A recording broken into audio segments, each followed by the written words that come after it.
Hello everyone, it's 𝐒𝐻𝐸𝐽, and today I'm going to be listening to the new 20th anniversary remix of Origin of Symmetry by Muse. Origin of Symmetry originally came out in 2001 and was a very important album for me and my friends growing up in the mid-2000s. I had heard some Muse in the early part of the decade when Origin of Symmetry was new, but I was pretty young at the time and thought they seemed just very strange. I'm sure I remember seeing the music video for Plug-in Baby and just thinking, what the hell is this?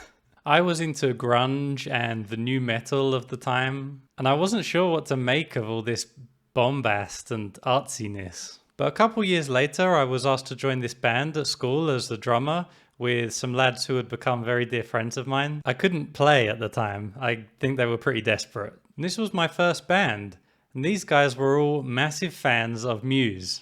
And they more or less asked me to learn about half the songs off this album, not to mention some earlier ones. And I quickly got really into it as I began to realize that this stuff was actually not so far from the grunge I already loved, just with this kind of odd science fiction twist, and with these sometimes long, unorthodox song structures that seemed really alien. And I would later learn that this kind of songwriting was a hallmark of progressive rock, a genre that today many of my most favorite albums and artists come from. In a way, Muse and later Radiohead and others were like a gateway drug for me to get into all the different strains that rock music had to offer, and all other genres of music. You know, Muse were kind of presenting this kind of progressive approach to music in a very palatable and accessible way that will appeal to young people who haven't heard anything quite like it before.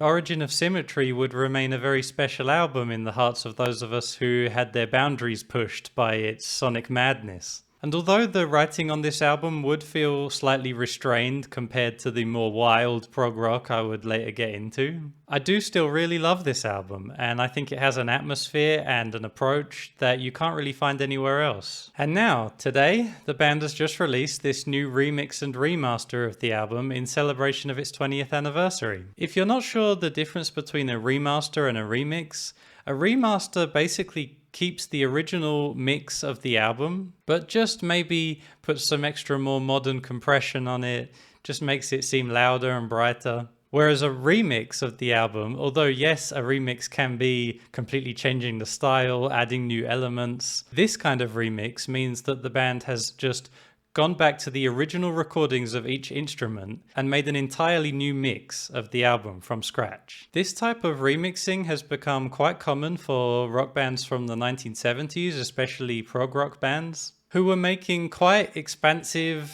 huge sounding music, but studio time was expensive and they were usually rushed to get the mixing done. These new modern mixes allow the time to be taken to mold the original soundscape into what they were always meant to be. In my experience, this is less common for albums that were made in this millennium. But as soon as I heard it was being done for Origin of Symmetry in particular, I understood immediately why this is a good idea. For as musically expansive as the original Origin of Symmetry is, the original mix and master is actually quite bizarre. Everything seems to be crushed and compressed into this really small space. It gives the album a feeling of huge amounts of energy bursting at the seams, desperate to explode. In some ways it works and is a part of the unique sound of the album. But on the other hand, the more spacious, spacey even sections of the album, I can definitely imagine how they could be opened up and allowed to breathe more. And that's a big part of what I'm expecting to hear on this new remix. The original sound of the album is definitely of its time. It was half produced by Tool producer David Bottrill and half by John Leckie, who produced a lot of well-loved albums from the decade before, such as the Stone Roses debut and The Bends by Radiohead. But it's all the tracks on Origin of Symmetry that to me seem to have this crushed sound. So I'm inclined to think it was either something to do with the mastering of the original album, or the band themselves were actively pushing for this kind of sound, which I think is entirely possible. Regardless, this new remix really does give an opportunity for them to open the floodgates on the mix. You know, let's see what we can find in the details. I've already heard the first single they put out for it, the remix of Citizen Erased, which was definitely a good choice because that's a song with so much dynamics in its songwriting, but not so much in the production on the original. And sure enough, the remix sounds more dynamic, more spacious. So now I'm very interested to hear how the rest of the remixes have turned out. I'm going to listen to every song and give you my thoughts on the effect the remix has had on the song, but also tell you how I feel about the song now compared to how I felt about it 15 years ago. So let's get into the album. If you enjoyed the video, please click the like button. And now here we go with track 1. It's the remix of Newborn.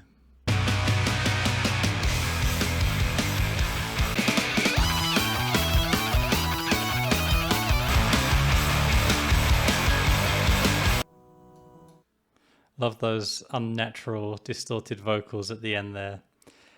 Okay, so the first thing I noticed in this new version is that the more electronic sounds at the start seem strangely out of place next to the much more natural sounding piano part in this new remix. So there's like this electronic drum part at the beginning of Newborn. And on the original album, with everything being so crushed, it just feels like it kind of works. But in this version, I feel like the piano and everything sounds expansive and beautiful. And then you just got this slightly cheap sounding electronic drum machine like tapping away next to it. Sounds slightly odd. That being said, this version of Newborn is not actually very different to the original on the whole. There's a lot more separation between the instruments, so the small crushed issue is resolved for the most part, although the guitar sound still has a rather unnatural sounding distortion, which I assume is just the original distortion he used on his guitar on the original recording. And again, that creates this kind of juxtaposition of the natural against the unnatural, which I think was better put together on the original, and on this version it just seems kind of at odds. But maybe that's just something to get used to with this new remix, because I'm used to the original sound and this is obviously a new approach. But that's my initial impression, that it doesn't quite work, even if the overall sound of the production now is really nice. I always liked Newborn, but it was never one of my favorites. And I still kind of feel like I'm more excited to hear other songs. And the fact that this remix was not so different only emphasizes that feeling, to be honest. So now let's get into track 2. One of my favorites as a teenager, Bliss.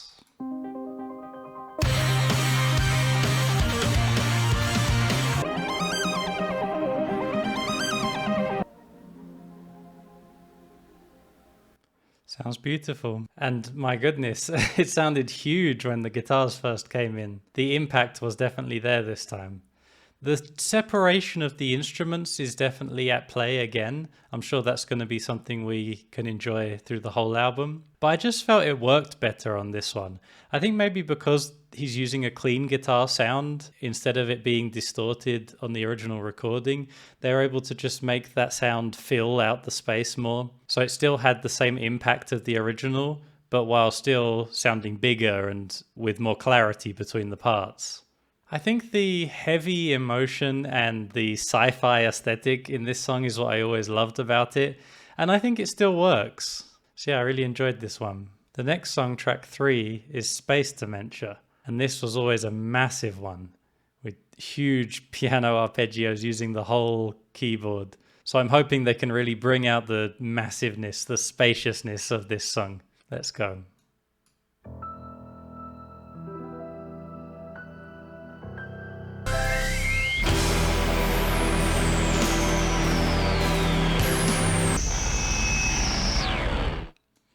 Wow, huge. I have to say, I think this was an improvement over the original, almost unarguable improvement.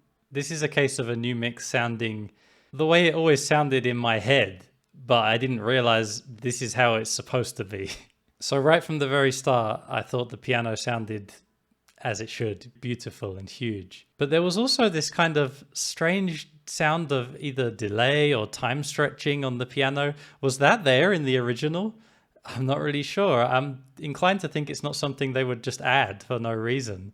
So maybe it just wasn't that noticeable, or my younger ears couldn't pick up on it. It sounded really cool though. But one of the first things that really hit me was when we went down to the first quiet section and the strings came in. Sounded beautiful. It sounded like a mellotron would sound in a classic prog song. But if I'm not mistaken, these strings were recorded at Abbey Road and I think were present on the original, but they definitely weren't that clear. And there were even string parts in the heavy section in what I think is the second verse, and I'm almost certain those were not present on the original. To be honest, I thought they sounded a little bit messy at times. All the notes were clashing with the parts on the piano, and maybe that's why they were left out originally. But it did add a kind of chaotic intensity to the song in those parts, which was interesting and different at least. But wow, that ending. Yeah, that really did sound how I always imagined it sounded. It just sounded huge, crazy, the sound of losing your mind in space, which is what the song is supposed to be about. So yeah, fantastic. Next up, track 4, Hyper Music.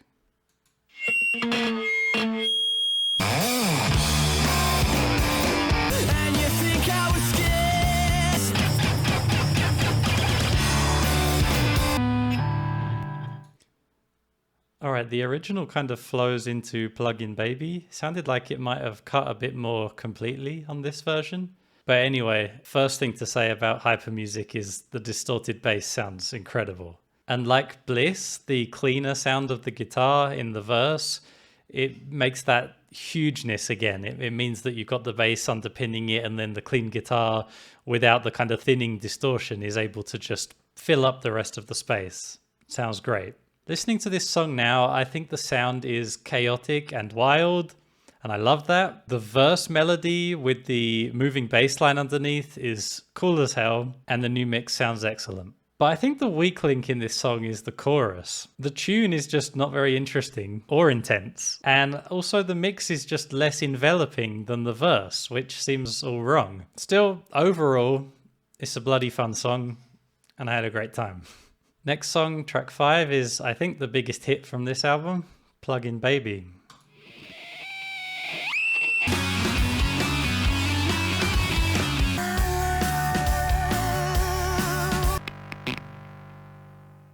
Alright, so I haven't heard that song in quite a few years, I don't think. And yet I still feel a little bit bored by it. Don't get me wrong, there was a time when I really loved that song, but I suppose at some point I just overheard it and got tired of it, and even after all these years, that hasn't worn off, unfortunately. But you know, it is a great song. There's a reason it was a pretty big hit. It's catchy, memorable, and yet it still manages to be quite unusual with its strange lead guitar riff and bizarre lyrical content. And you know, we still have the extra clarity between the instruments as we've had in other songs, but there really wasn't much that I noticed of note that's really particularly different about this one.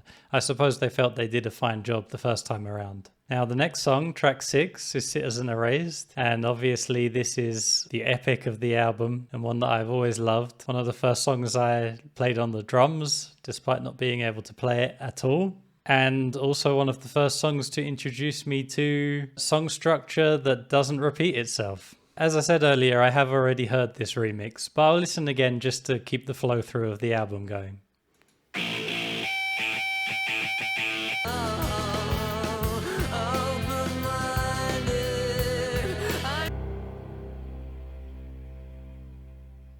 Alright, so again we lose a transition there from Citizen Erased into microcuts. There used to be a like strange sound effect that would lead into the next song, which I always adored, so I can't say I approve of it being gone. Listening again to this remix, there were a couple of questionable decisions that I picked up on this time. For example, whenever the bass was gone, leaving the drums very sparse, you could hear the reverb on it. Sounds like an unnatural reverb that I think they probably added, and it doesn't sound very good. You know, the overall mix of the song does sound more natural in that you can hear each instrument more clearly, but you don't want to be hearing effects like that so up front. It kind of clashes with the fact that it seems to be aiming to sound more natural. Also, there's this odd guitar part around 2 minutes in that I really like. On the original, it sounds a bit like it's coming through a telephone or something.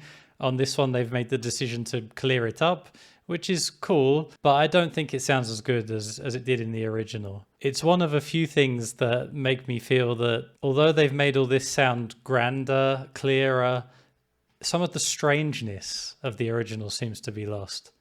And I also felt that about the ending, in which they've added extra strings Like in Space Dementia, it does sound cool, it sounds epic, but yeah, again, some of the strangeness of that part seems to be lost. And like with Newborn, I do feel maybe a bit of the impact has been lost with this new remix. You know, it maybe is more dynamic in some ways, but in other ways it's just not quite hitting as hard, which I suppose the compression of the original album was bringing to the table. Anyway, the next song, track 7, will be a very interesting song to hear. One of the strangest songs in Muse's catalogue, actually. It's Microcuts.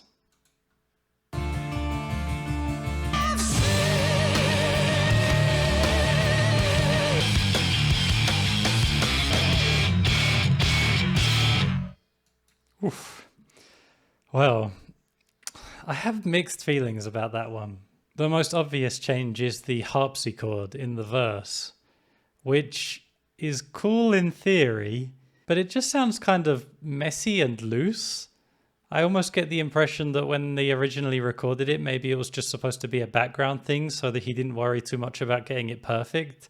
And now it's been pushed up the front to be the lead instrument, and it doesn't sound that good.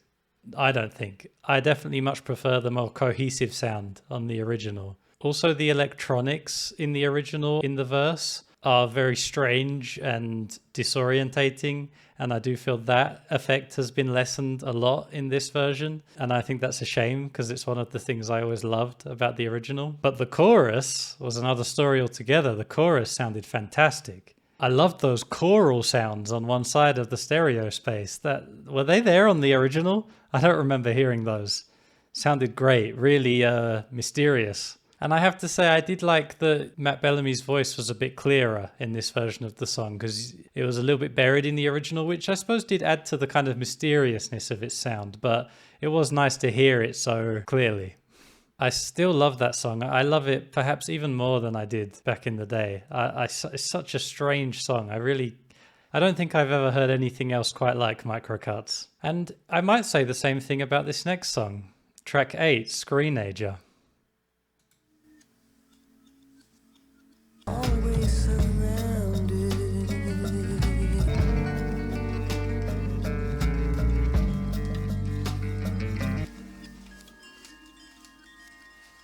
I think this part of the album in general is the most unappreciated part, in my opinion. It's probably the strangest stuff Muse has ever done, and probably the peak of their creativity to me. And in this one, I really enjoyed how much clearer the unusual percussion and sound effects were. It really emphasized the bizarre atmosphere of that song, and that was always my favorite thing about it. So yeah, I loved that one. That was great. Moving on to track 9, which is Dark Shines. I always felt this was a bit of a come down after the strangeness of the last two songs. It's a bit more of a normal sounding song from Muse. But yeah, let's see what they've done with the remix.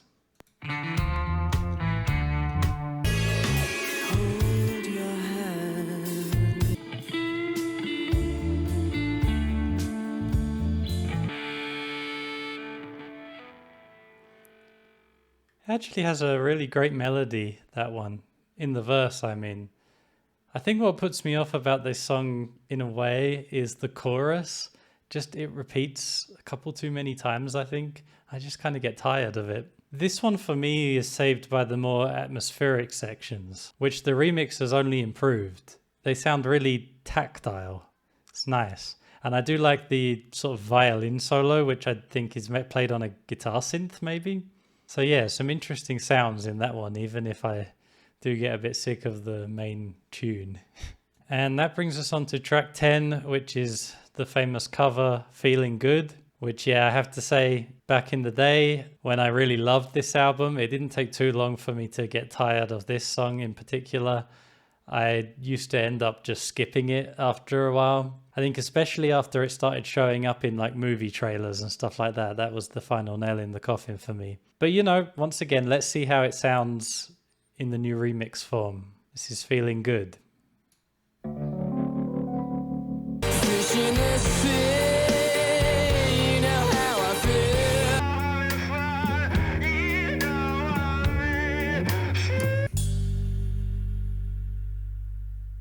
Alright, Obviously it is a very good cover. It suits the band really well. It is hard for me to get around the fact that I could really do without hearing it ever again though. But anyway, in this version, the most obvious change was the prominent strings once again. Honestly though, when they came in the verse, they were just too fucking loud. Like, they just almost take over. It doesn't sound natural. It doesn't sound right. One thing I did notice that popped out at me was in the second quiet section, the bass sounded really cool. Sounded like a double bass. Yeah, that was neat. So the next track, track 11, is Futurism. And this song was not on the original album. I think, if I'm not mistaken, it was on the Japanese version of the album, but on the original CD that me and my friends had, this song was not there. We heard it by downloading it from LimeWire or something, you know, back in the day. And it's a great track, so I'm looking forward to hearing it again. I haven't heard the song for years, and it'll be good to hear what they've done with it. Here we go.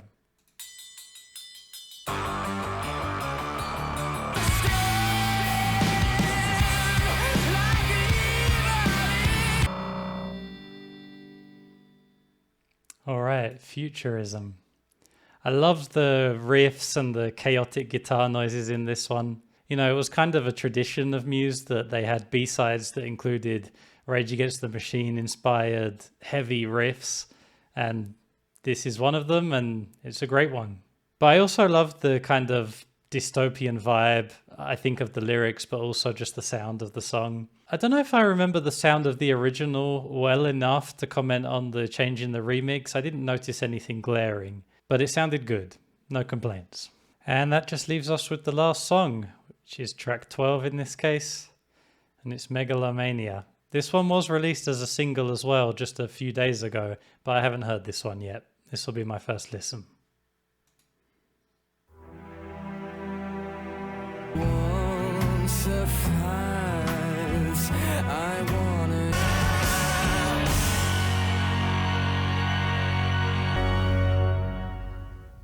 Okay, so that's that. So I always loved this song, just to begin with. One of my favorites back in the day.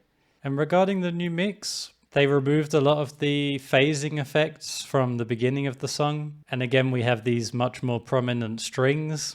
It sounds more than ever like a James Bond theme, which is good or bad depending on your perspective, I suppose. It certainly points to a lot of the things they would do in the future. It sounded good, but I think I prefer the more unusual, disorientating sound of the original. Perhaps this version sounds more epic. The church organ sounded fantastic, and it definitely worked for the ending, which sounded magnificent. So yeah, hit and miss a little bit, but overall pretty good. And maybe I could say that about the album as a whole. To be honest, some of the clearer mixes, especially on the bigger hits like Newborn and Plug-in Baby, they just left me feeling more ambivalent about the songs than I had done before. I think the strange, as I've called it, crushed production maybe actually made things more appealing to me in the past. And now that I hear the songs just sort of clear, naked, you might say, I'm a bit less impressed by them. But it's a double-edged sword, and on the more strange sections, like I said, Screenager especially, but also some parts of Microcuts, Citizen Erased, and Space Dementia, which was magnificent. Yeah, on those ones, I felt like the unusual aspects were brought to the forefront, and they benefited from that. Those moments often sounded wonderful. So yeah, on the whole, I feel like this was an interesting listen. And I'm glad they did it. But a bit like, I don't know, if you're into video games, you might know the Final Fantasy VII remake that recently came out last year.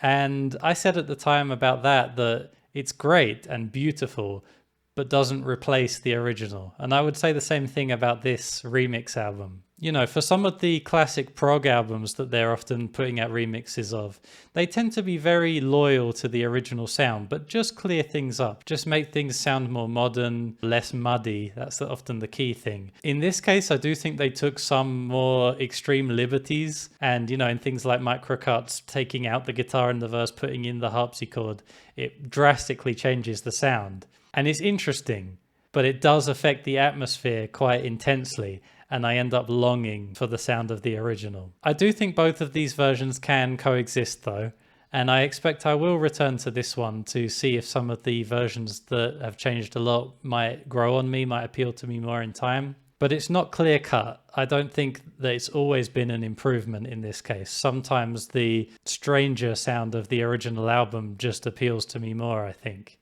And in other parts, the strange sections seem to shine a bit more. It's a mixed bag. But yeah, this was cool. And as I said, I'm glad they did it. So if you've enjoyed this video, please subscribe to my channel so you can see more reactions and reviews like this. Leave me a comment down below to let me know what you thought of this remix. If you know Origin of Symmetry already, let me know what you thought of the new mix. If you hadn't heard the album before, what do you think of it? If you want to support me so I can continue making these videos, you can use the link in the description to buy me a coffee. Anything you can send there will be very much appreciated. And that's all for this video. So thank you very much for watching. And until next time, take it easy.